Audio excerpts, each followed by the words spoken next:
นี่ก็จะพาขึ้นไปเก็บหัวมันอยู่ถึงกูท่านผู้ชมท่านผู้เบิ้งไปกับพี่กระตือน้อยปวดสั่นเลยหอบในยางขึ้นมาตรงนี้กัน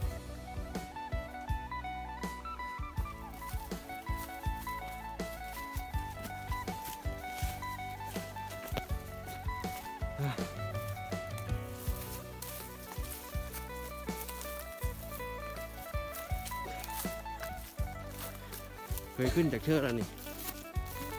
เฮ้ยเดี๋ยวจะดูเคยขึ้นจากเชือกแล้ว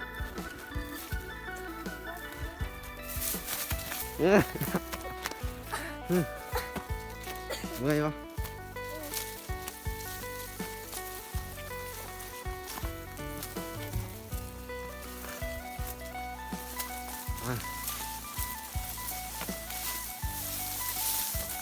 เบิ่งทางขึ้น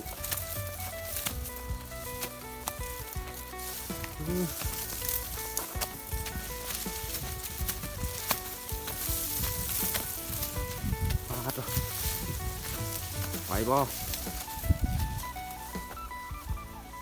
นี่อยู่หายเด้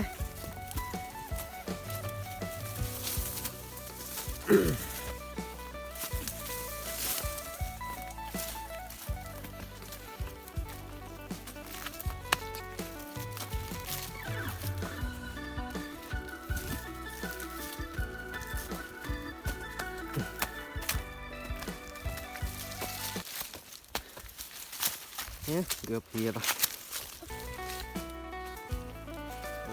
ตันแห้ง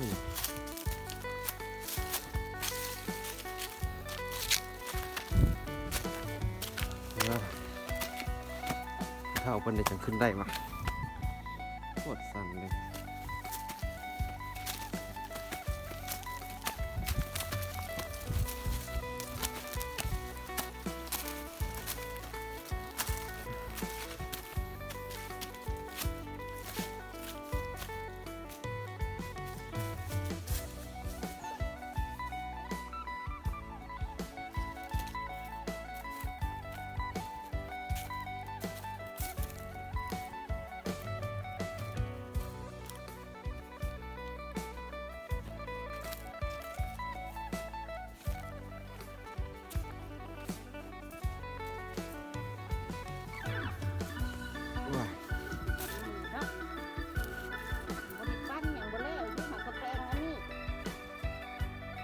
เก็บปั้นบนไหน